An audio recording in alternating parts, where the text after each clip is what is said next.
Exercise number 11. G.D Bist Legal start.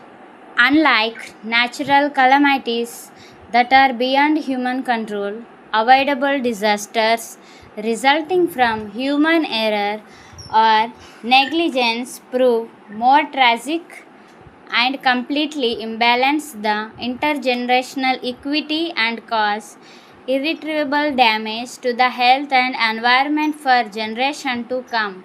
Such a tragedy may occur from pure negligence, contributory negligence, or even failure to take necessary precautions in carrying on certain industrial activities. More often than not, the affected parties have to face avoidable damage and adversity that results from such disasters. The magnitude and extent of adverse impact on the financial soundness, social health, and upbringing of younger generation may have been beyond human expectations.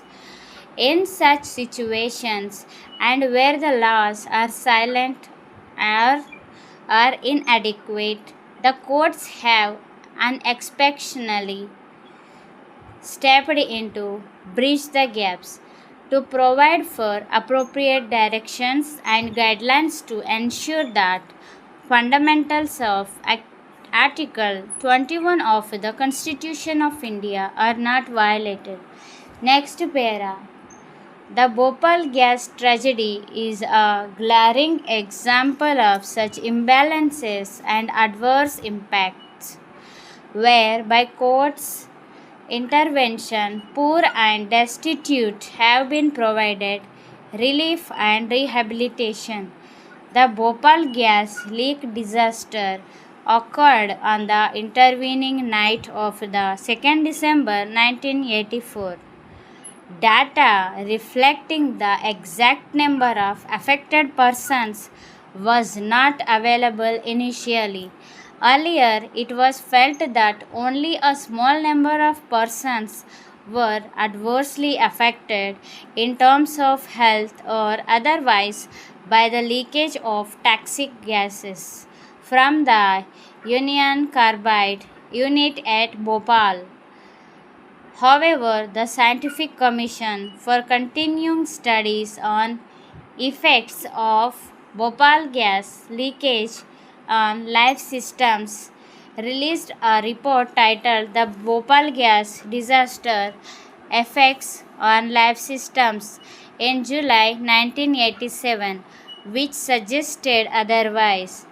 This report stated that for the estimated population of 2 lakh exposed to the toxic gases in the severely and moderately affected areas of Bhopal, and the variety of long-term problems anticipated in the crisis period.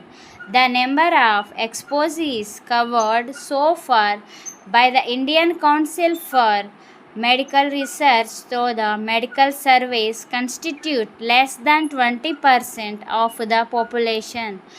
With the passage of 5 time, his figure of the affected population has fallen to nearly 5 lakh.